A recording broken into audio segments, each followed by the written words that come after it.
Well, I grew up playing music. My whole family's musical, and ever since I was a little bitty guy, I knew that I loved music and I wanted to do that as a career. And so I got out of high school, and instead of going to college like I probably should have, I moved to Nashville and started to play guitar.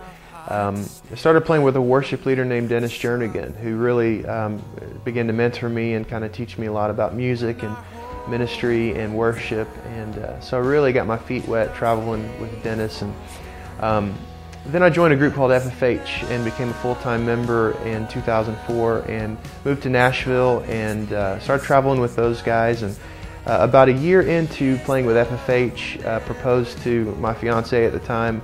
We ended up getting married, and she moved to Nashville with me. And FFH took a sabbatical while we were out there, and so we sort of, we both loved music and we both were musical. She grew up doing musical theater, and so we thought it would be fun to sing together, and so that's what we started to do and begin to write songs and make music together. And it just sort of snowballed into NewFire, and so that's what we do now full-time is NewFire. NewFire is really a ministry for us. We're not necessarily a concert band. We feel like we are more comfortable and really fit more in the context of a Sunday morning service where we can really be a part of that time and part of that moment. And so we really just want to bring encouragement to God's people, and we hope that we use our songs and our music and the lyrics of the songs to convey that message.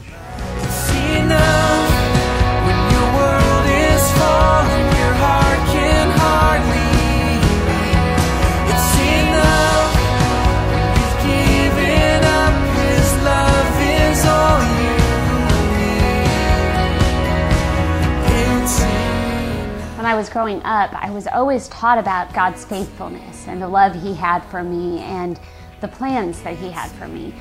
But as I got older and life started getting tougher, I found that those things were often very easy to forget. And we're seeing that a lot in churches. We are finding that every church body has its own set of hurts.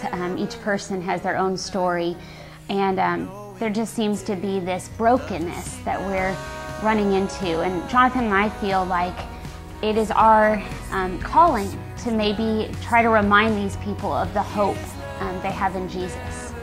We have been led into some things that we haven't really understood why God would maybe make that path for us, and perhaps it's given us a new sensitivity for people.